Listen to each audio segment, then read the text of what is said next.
Ram, Jai Ram, Jai Jai Ram, Om Shri Ram, Jai Ram, Jai Jai Ram, Om.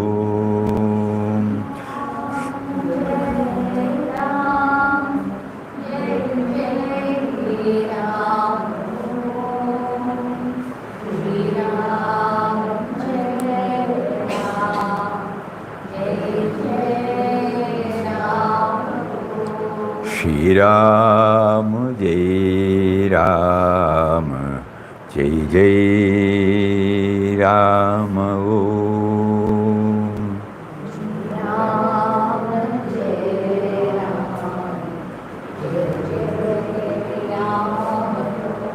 Shri Ram, Jai Ram, Jai Jai Ram, Om.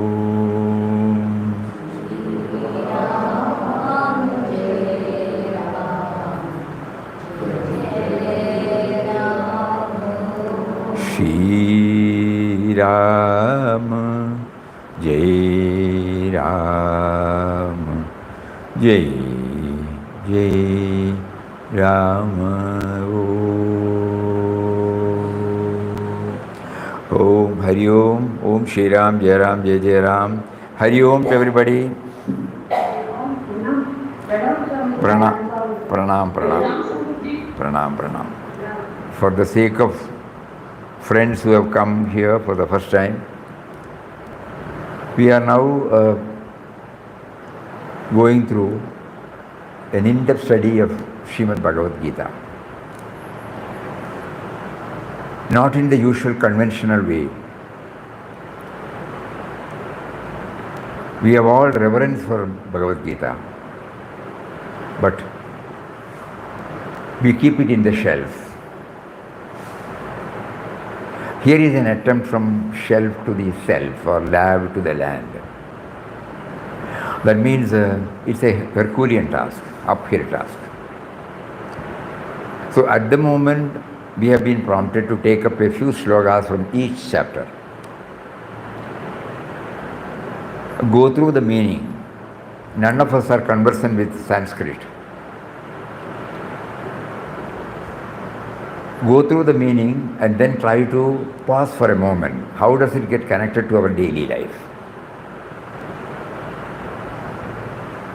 And then whatever reflection we are blessed with, that we will put, and to be supported by an example drawn from daily life, thus ensuring that we enter into Gita or Gita entering into us. This is the effort at the moment we are on now. It's a tough job, because from the textual knowledge, we would like to feel for ourselves how we get connected with our daily life, family life, professional life, social life. What had happened 5,000 years ago, 6,000 years ago, let it be there. But how does it help me now in my dealing with various challenges, duties, commitment? This is the background.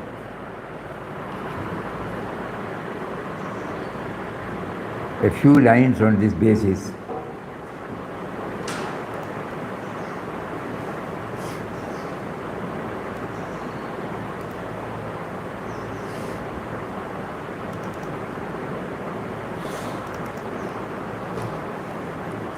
Many devotees revere Srimad Bhagavad Gita, yet In the Google Meet only the old file is shared. Google Meet, the other file is shared. Old file is in the Google Meet. This file is not still. The file to change. so we have to change, yeah? Yes, Samji. Stop sharing and come back and share.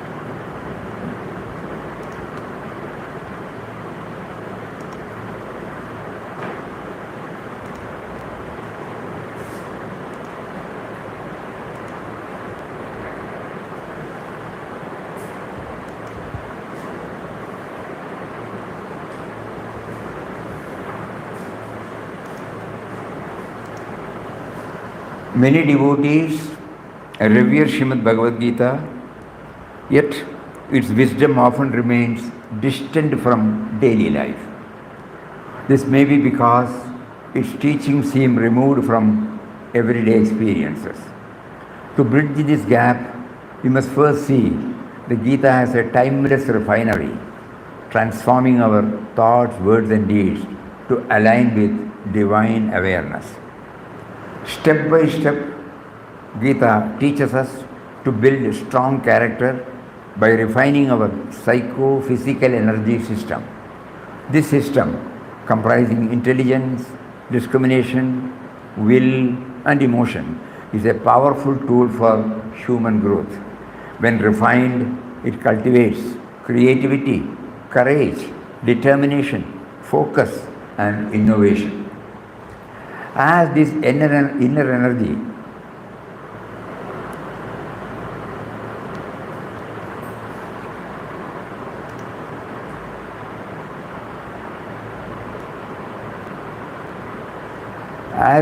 energy becomes more regulated, we learn to manage impulsive reactions, make wiser choices, avoid regret.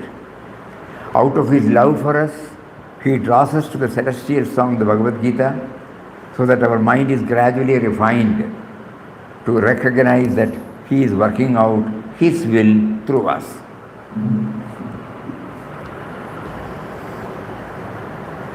To avoid reducing this to mere textual study, 6 verses were selected from each chapter. Their meanings were explored and explained through daily life experiences, each supported by a relatable example. Each theme was captioned for easy recall and connection to everyday living. This process is meant to bring the Gita into our day-to-day interactions. So the Gita enters us or we enter into Gita. Thus emerged 108 slokas from 18 chapters, bringing out 108 revelations he unfolds in his loving effort to engage us. The number 108 signifies wholeness and divinity, reflected in 108 Upanishads, 108 names of deities, 108 sacred sites, 108 postures of Lord Shiva's cosmic dance, Tandava, even the 9 rounds of 12 sun salutation postures total 108. So this is how we were slowly made to move. And we will go from the first, for the sake of course, repetition is necessary.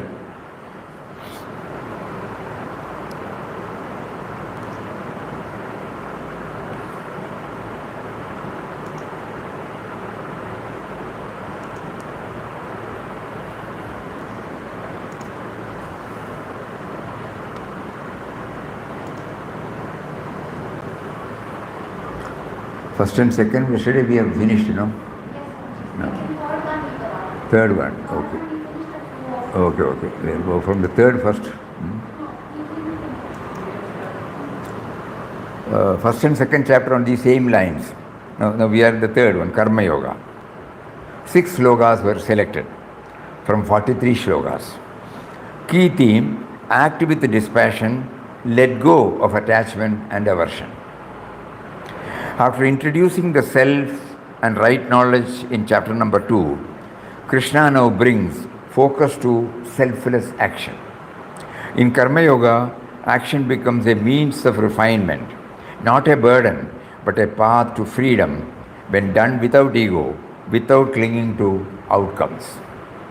This chapter urges us to act from awareness, not from impulse or preference. It reminds us that inaction is not the solution, rather, acting rightly without ownership is the way to inner growth. Without ownership. When we become instruments of the divine will, action itself becomes worship and life becomes lighter, purer, more meaningful. 6 slokas. Sloka number 3, be reflective and then act. Action rooted in reflection is powerful and pure. Pause, align with purpose, then proceed.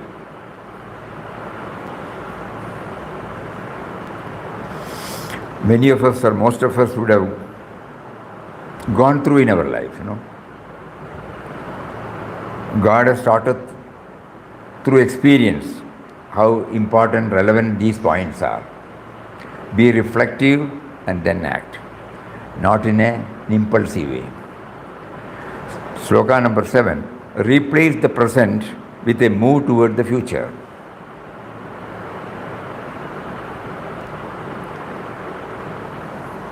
Instead of reacting to the present with ego or habit, choose action that uplift and evolve you.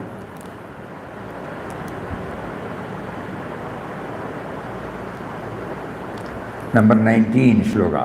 Selflessness, the only way to progress spiritually. True progress comes when actions are done without selfish motives as offerings to the higher. Number 27. Be free from the sense of ownership. Actions are prompted by nature, but the ego claims, I am the doer.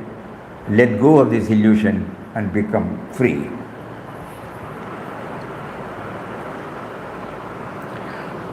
Slogan number 28. Be an impartial witness. See life as it is, without personal filters and biases. This witness mind is the beginning of wisdom. Slogan number 34. Remain unaffected by attraction and aversion. These twin forces enslave the mind. Freedom lies in rising above both and responding from the center. Every time we have to go through our own life in retrospect. At the family life, professional life and social life, you must have had so many experiences. At that time, you would have treated it as an incident. Some are joyous, some are not joyous. Some are inspiring, some are not inspiring. But now, sitting now, when we look back with this background, every experience was a learning for us.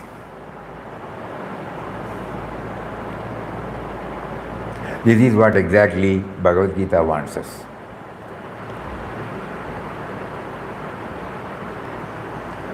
Let us see first slogan number 3. Be reflective and then act.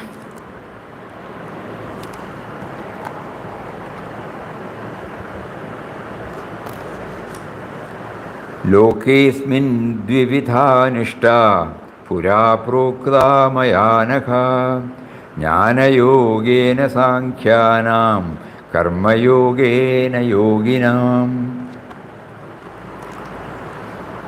The Lord said, O sinless one, the two paths leading to enlightenment were previously explained by me, the path of knowledge, the path of knowledge for those who incline towards contemplation, and the path of work for those inclined towards action. These are the textual meaning. So we ponder over. One lives the life according to the inherent tendencies, whether contemplative in nature or always creative and active. Experience teaches that blending both lies in being contemplative and active.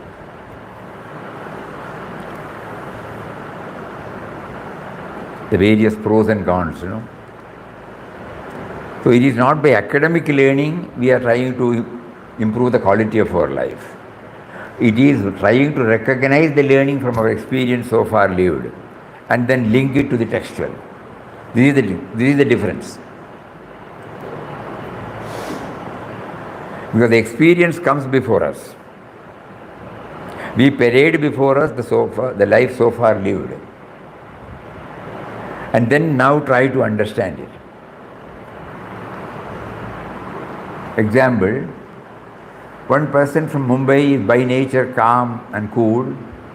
Once while returning with his family from Shirdi in a traffic junction, suddenly his car was hit by a lorry, causing serious injuries to the travelers. The car was also badly damaged. the lorry driver, without caring to stop or attending to the injured, drove away. Shyam, as usual, was least perturbed, handled the entire situation calmly, without any grumbling, and managed to send those who were injured to the nearest hospital, arranged for the car to be towed to the workshop.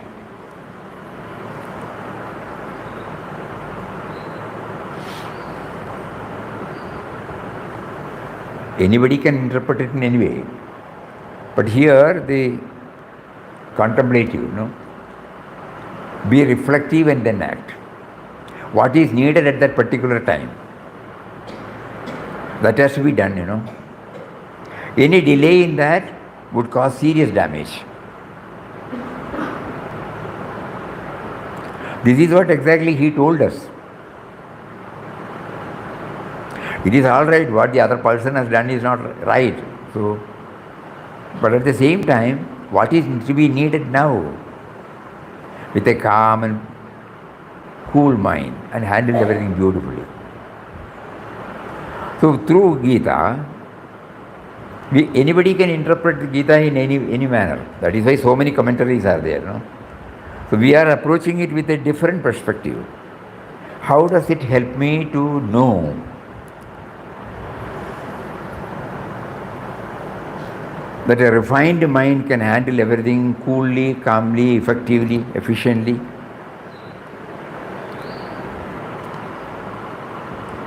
Then next, slogan number 7, replace the present with a move toward the future.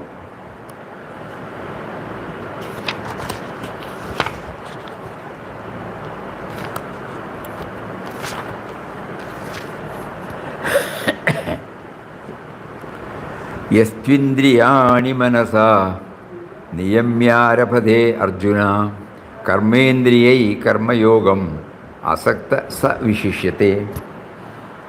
One who controls the senses with the mind and engages in selfless action without attachment is superior. The mind cannot be restrained through sheer force. True control is achieved by redirecting it towards a higher purpose. If not engaged in a meaningful pursuit, it will break free and disrupt one's equilibrium.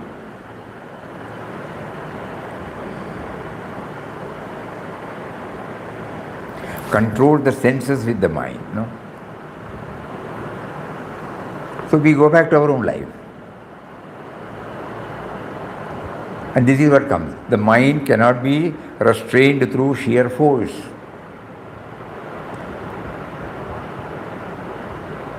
True control is achieved by redirecting it towards a higher purpose.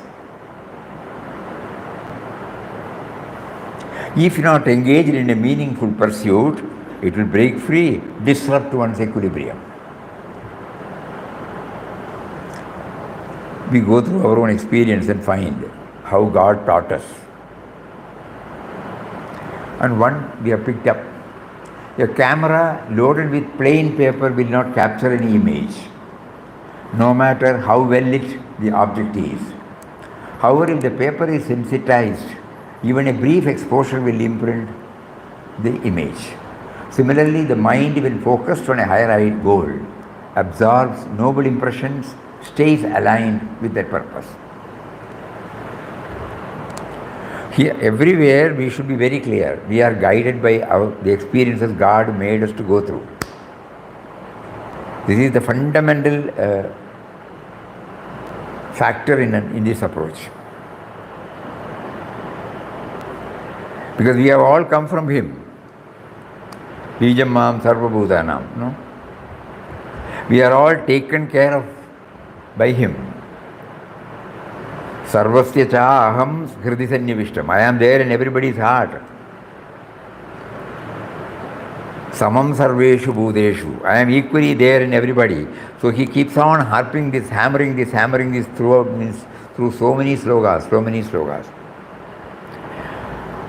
So we are never forsaken, we are never forgotten.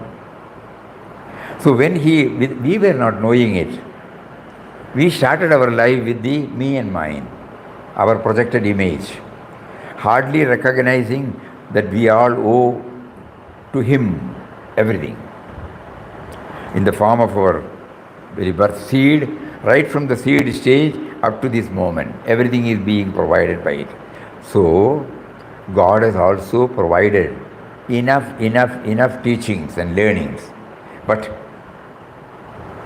we were treating it as an experience, that's all. We were never taking it as a learning.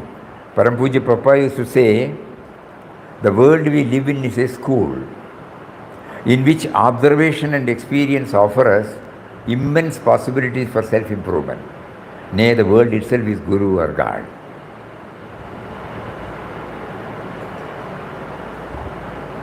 Anything and everything.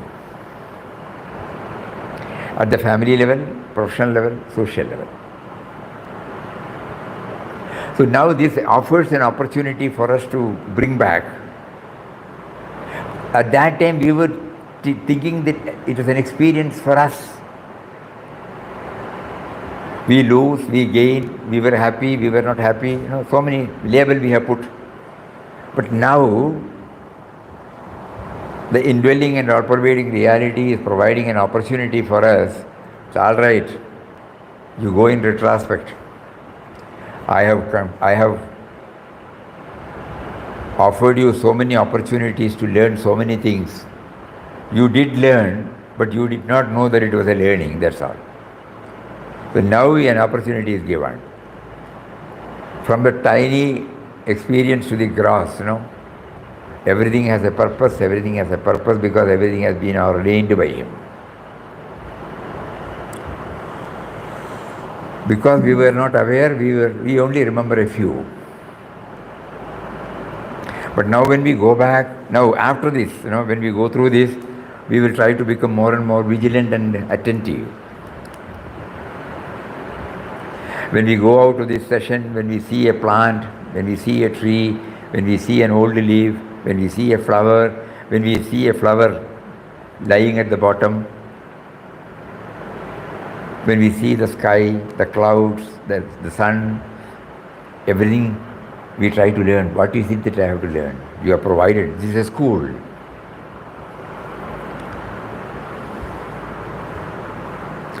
Then we move to slogan number 19.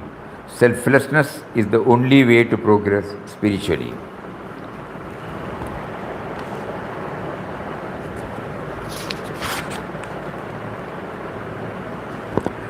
तस्मात् असक्तः सततं कार्यं कर्म समाचरः असक्तो ह्याचरन् कर्म परमाप्नोति पूरुषः. Therefore, always perform your duty efficiently and without attachment. A person who works without attachment attains the supreme. Selfless action brings progress and inner freedom. When you work without clinging to outcomes, your energy flows unimpeded towards true successes.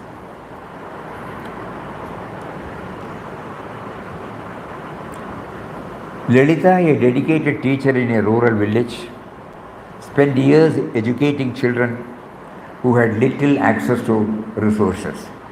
She poured her heart into teaching, often buying supplies with her own savings, mentoring students beyond school hours, guiding them towards a better future. One year, after painstaking efforts to get scholarship for a bright student, she learned that bureaucratic delays had jeopardized their admission. She could have been frustrated or disheartened, but instead she took a deep breath, kept working without resentment or attachment to recognition. She appealed to more organization, found alternate sponsors, and ensured that the students did not miss their chance. Years later, many of her students became successful professionals, yet Lalita remained unchanged, still teaching with the same passion, never seeking validation. Her joy was in the work itself, not in rewards or acknowledgements. Her detached selflessness, much like the ever-giving sun, transformed lives without seeking anything in return. One more anecdote comes to our mind, probably we can replace if we find it all right. In a school, we start from first standard after lower primary and upper primary, first standard. In the third standard, the class teacher reported to the principal that a particular child has become indifferent to studies. He was proficient, he topped the list in the first class and second class. Somehow a turn came, and however much we try, no, he is not responding positively. I think better we will give the TC and send the boy away, because he is not interested. It will affect the reputation of this school, because here 100%, merit means 100%.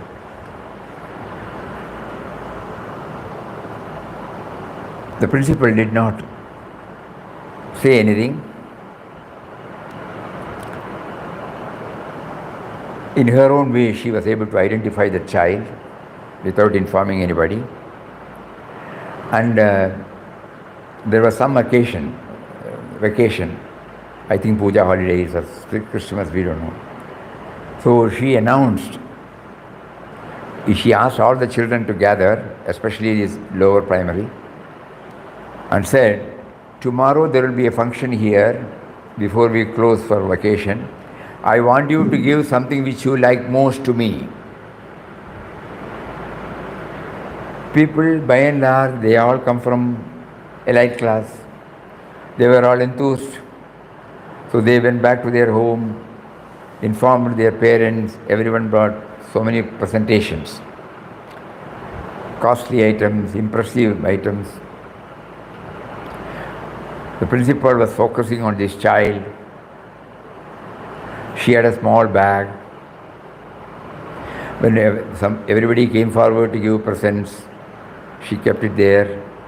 She asked the child to bring what? In a small bag, the child brought a bracelet and an attar bottle, half-used attar bottle. Immediately the principal opened it, tried to wear that bracelet, applied the attar, hugged the child, gave a kiss, and the rest of the students, they laughed. They couldn't understand that. From next year, after the vacation was over, the child was also very happy. Principal made it a point to meet the child every day.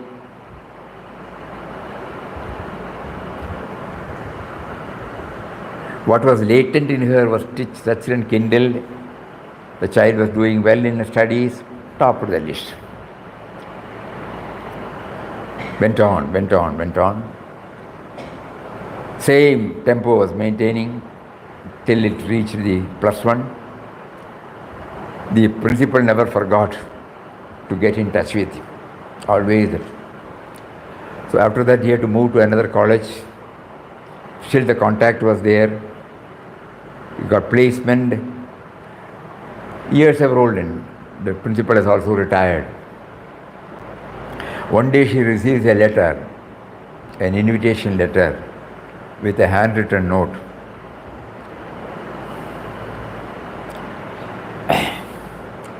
My marriage has been fixed, but it will take place only if you come.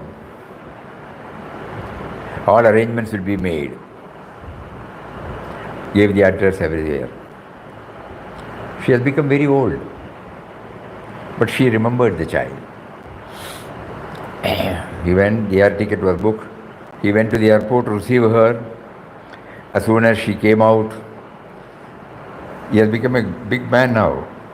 She went and hugged the teacher and was in tears. And he said, "You gave me life, teacher." You know what the teacher said? "It is the other way, boy. You made me to know what a teacher should be." Then the way everything was revealed. This child lost its mother when It was in third standard. The bracelet and the attar was used by her mother. There is a big gap, void in her life. So this, instead of rushing to send her away by giving a TC, the teacher thought about it. And then, for nothing, no reward, nobody knows about it. And she gathered all the information. She tried to fill as much as possible the gap left by the child's mother. That is why he said, you gave me life. But instead of telling, she said, the other way, you gave me an opportunity as to how a teacher should behave, not impulsively. So when we go through this, all these come back. Not for name, fame, reward, recognition, but for her own self-fulfillment. So this is how we try to connect. Gita is entering into us, or we are entering into Gita. Selflessness is the only way to progress spiritually. Slogan number 27. Be free from the sense of ownership.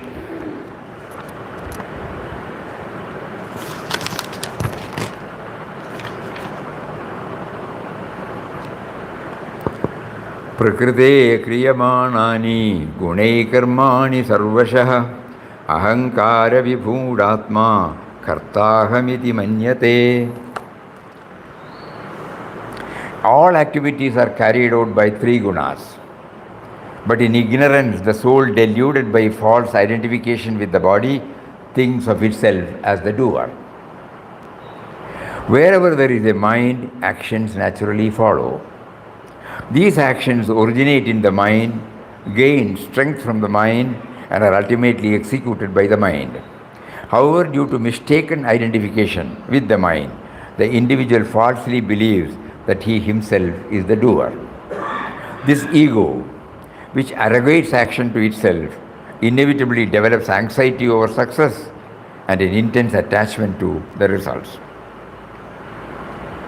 A landowner planning to be away for some time grants power of attorney to a trusted friend to manage his estate. Now imagine what would happen if this agent forgets that he is merely a representative and begins to think of himself as the owner. The result would be utter confusion and disorder. Similarly, in every action, one must remember that he is only an instrument, not the true doer. Because when we go to our origin, we know it is from him only we have come. If he has sent us, he must have a definite mission for every one of us. So he is working out his will through us. Not knowing this, the sense of individuality, unwittingly and unknowingly, feels that it is the planning authority, executing authority, enjoying authority, ultimately the ownership, we feel it. It is like an agent under power of attorney feels that he is the owner. He is only an agent. Similarly, God has given us a power of attorney in the form of the sense of individuality. And he is there inside, in the form of life force, in the form of awareness, in the form of intelligence. But he allows the sense of individuality to do this. And the sense of individuality forgets that it owes everything to that. So this is how, then we, correct. So this is something we can understand.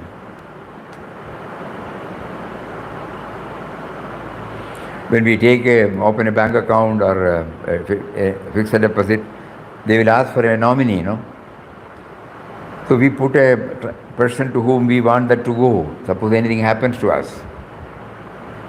But the nominee should not be arrogant that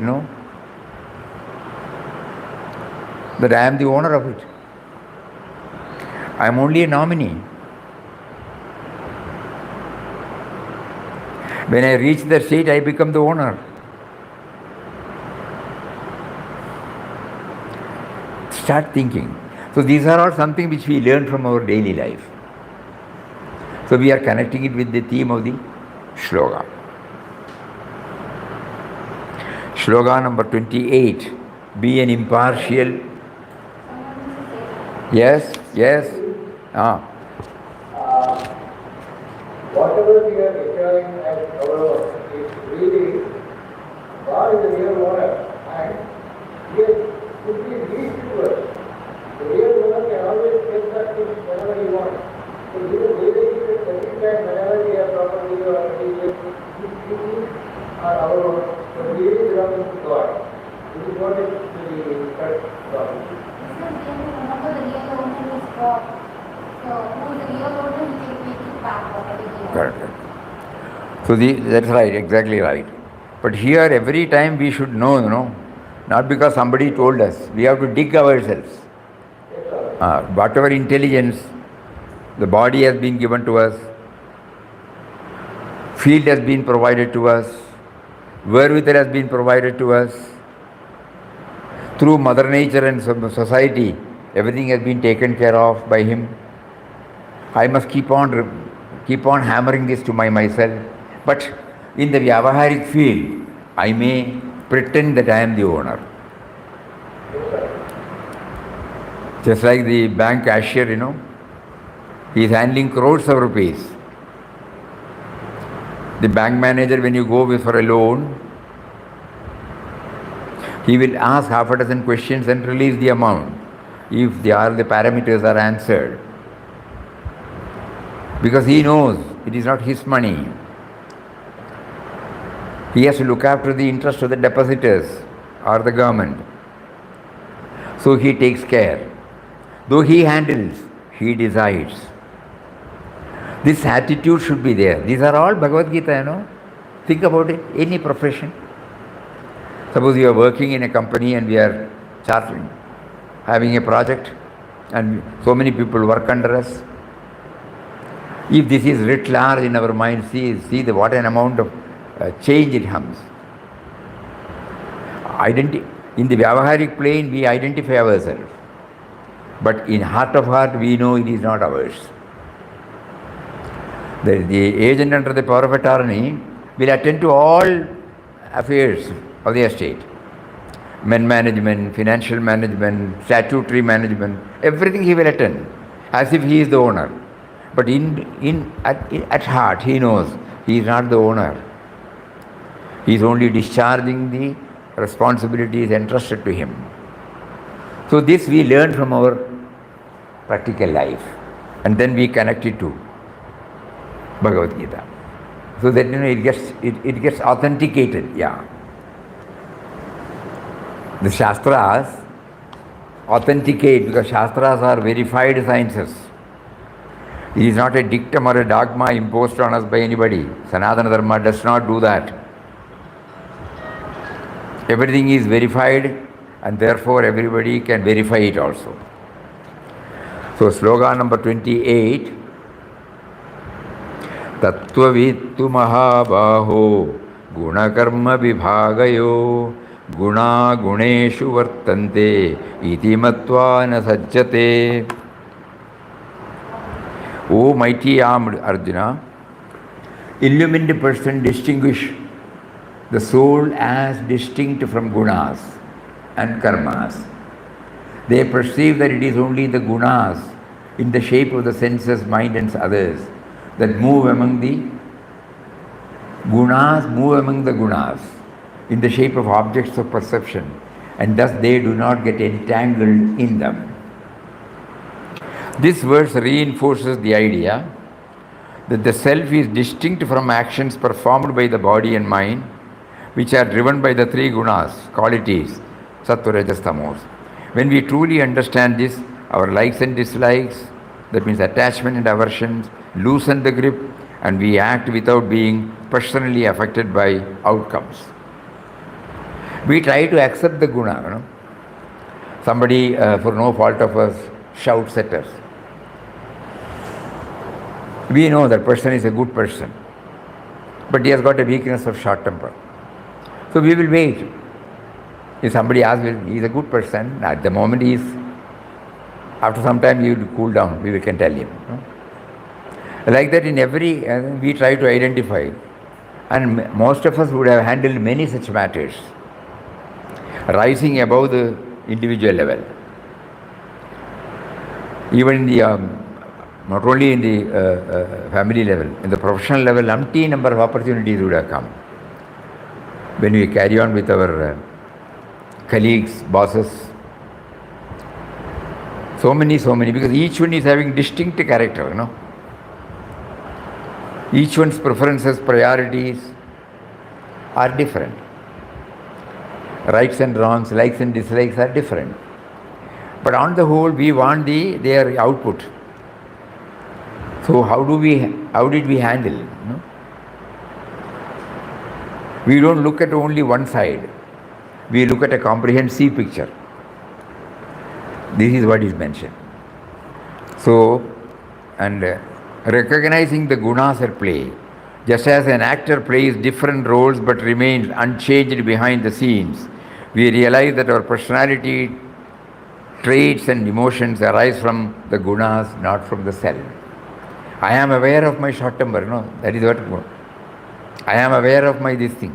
Who is aware? When we see situations, people and objects as governed by nature rather than personal preference, we respond with balance rather than impulsive attraction or aversion.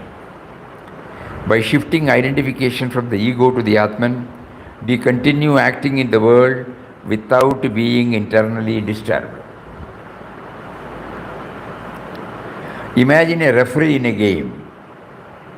The referee watches the players' actions, goals, fouls, wins, losses, but remains impartial. A true seeker, like the referee, observes the interactions of body, mind and surroundings, but does not get personally entangled. The referee is powerful in the field. Judicious, So be a witness. Be an impartial witness. Shloka number 34, remain unaffected by attraction and aversion. Indriyasye indriyasyarthe ragadveshau vyavastitau tayor navashamagachet tauhisya parivandinau. Attachment and aversion are inherent in every sense object. But one should not come under their sway, for they are obstacles on the path. A crude mind is a puppet to dislikes and likes.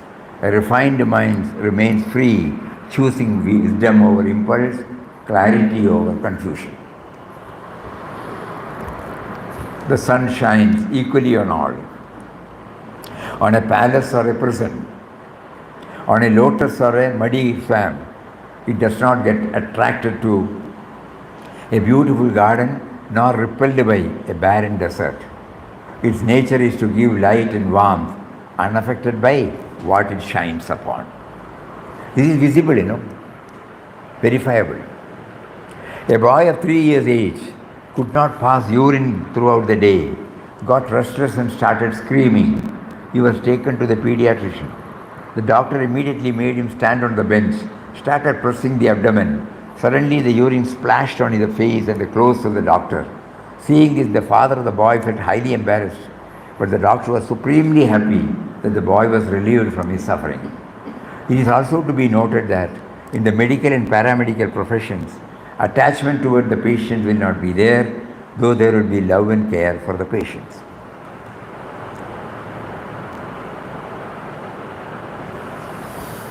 Nowadays we are seriously thinking, morning when we go to the kitchen or dining hall, we get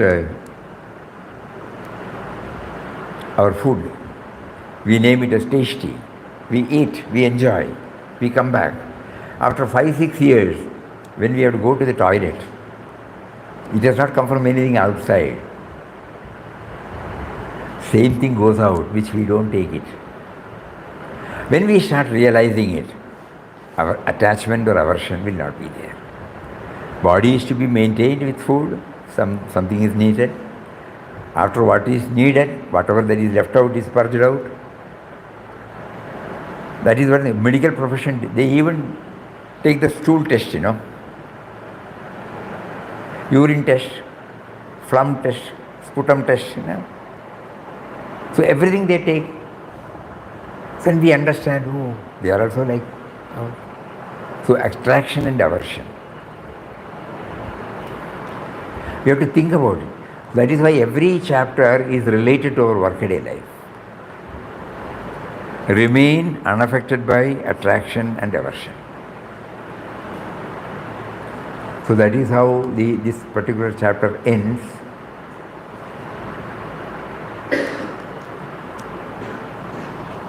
We then move to which chapter? 4. Okay.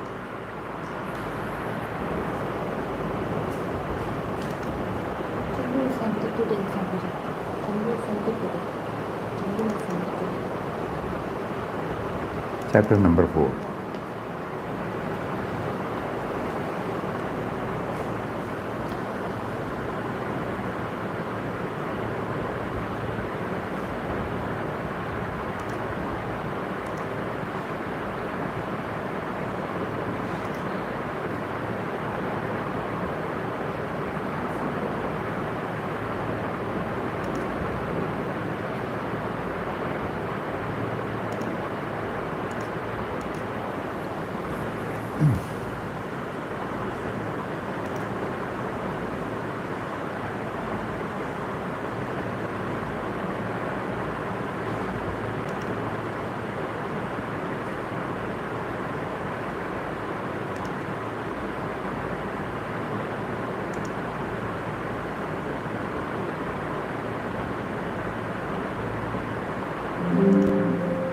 Battery is running.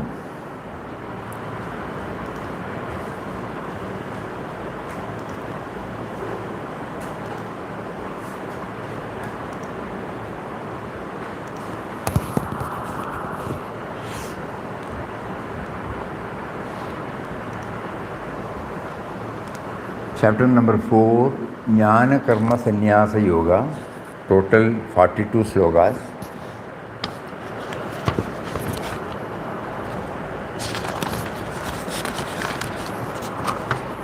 This chapter takes us deeper into the subtle art of action without doership. Krishna reveals that right knowledge dissolves the sense of I am the doer,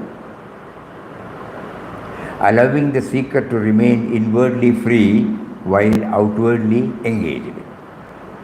This is the yoga of renunciation in action, where work continues but ego fades away. A key insight of this chapter is the mysterious truth of action in inaction and inaction in action. When our actions arise not from ego or desire, but from surrender and awareness, they become pure, weightless, transformative. The chapter invites us to drop conceptual limitations and recognize the divine operating through all. So we have picked up 6 again. Slogan number 8, be righteous, then tackle challenges. Don't just fight injustice, embody dharma. From that inner foundation, any external challenge can be rightly faced. Be righteous, then tackle challenges.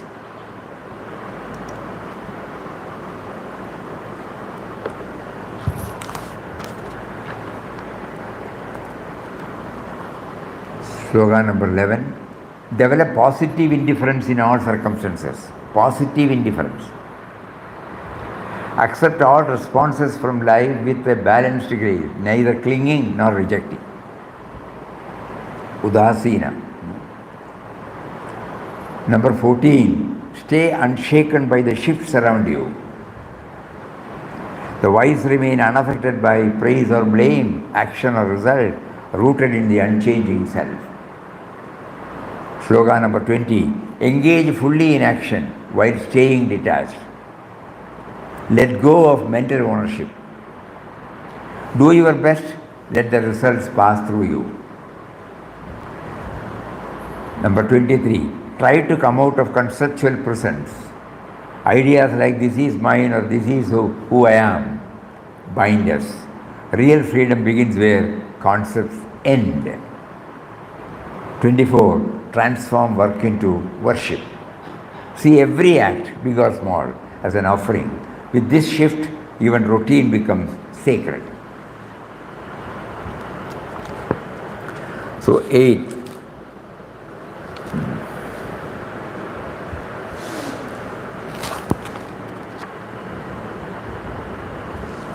परित्राणाय साधूनां विनाशाय च दुष्कृतां धर्म संस्थापनार्थाय संभवामि युगे युगे. To protect the righteous, to annihilate the wicked, and to re-establish the principles of dharma, I appear on this earth age after age. During a period of extreme stressful time of a person who is leading an upright life, remedy will come up from unexpected quarters. During a period of extreme stressful time of a person who is leading an upright life, remedy will come up from unexpected quarters.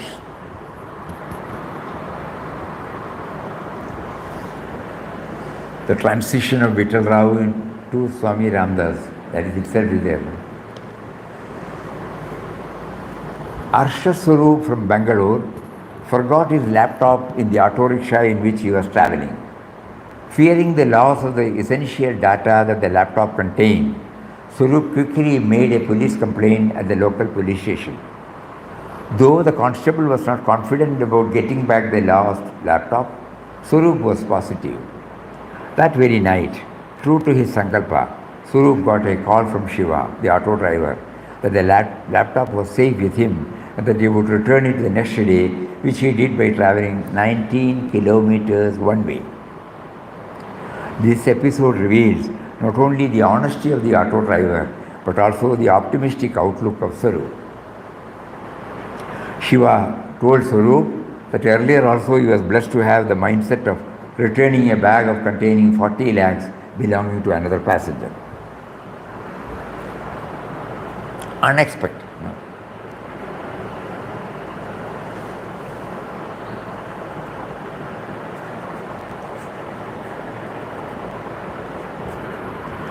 So many examples are welling up in our mind. So normally when we paritranaya sadhunam, we have our own interpretation, which is not linked to our life. No?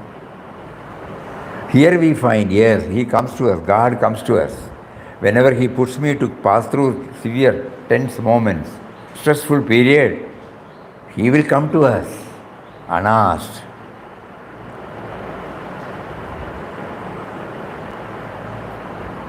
So we go back now and see, oh, this is what paritranaya sadhunam. That means linking with our daily life.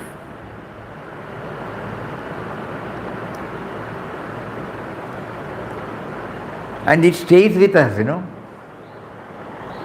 We must have got this through, we used to collect a lot of these anecdotes. We have got still a big bank. In a folder we have put everything there.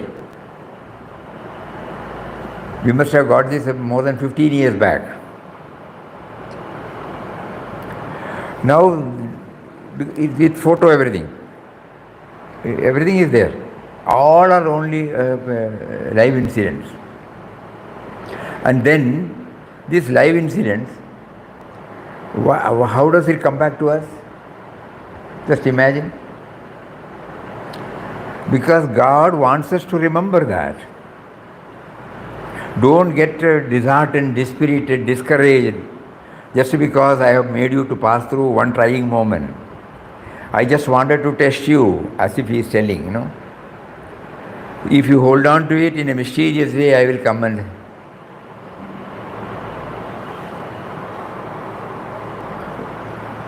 give you the remedy. Many incidents. So this is how we are trying to enter into Gita, or Gita is entering into us. It offers us an opportunity for us to go back to our own life, identify those incidents or persons or objects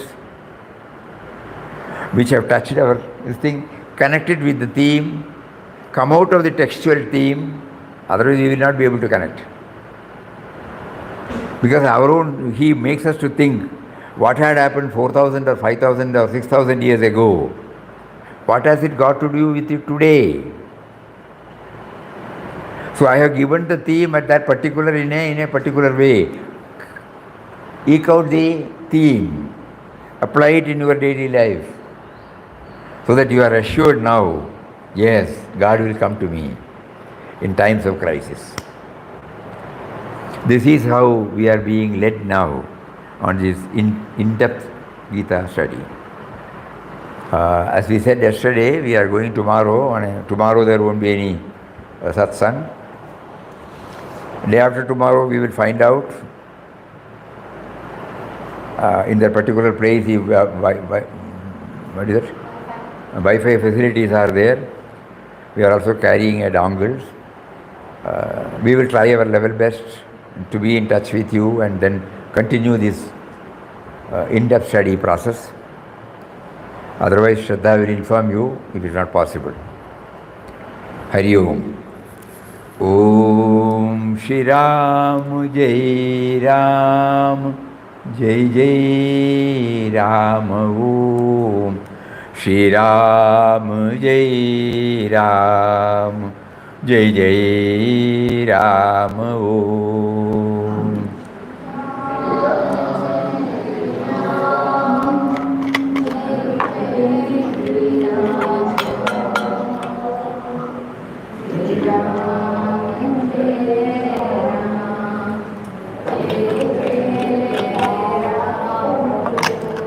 Shri Ram Jai Ram Jai Jai Ram Om.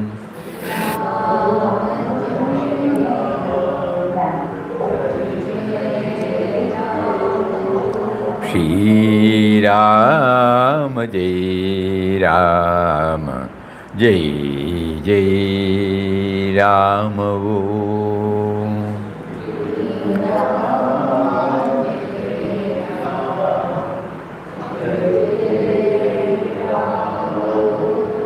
Shri Ram Jai Ram Jai Jai Ram Om.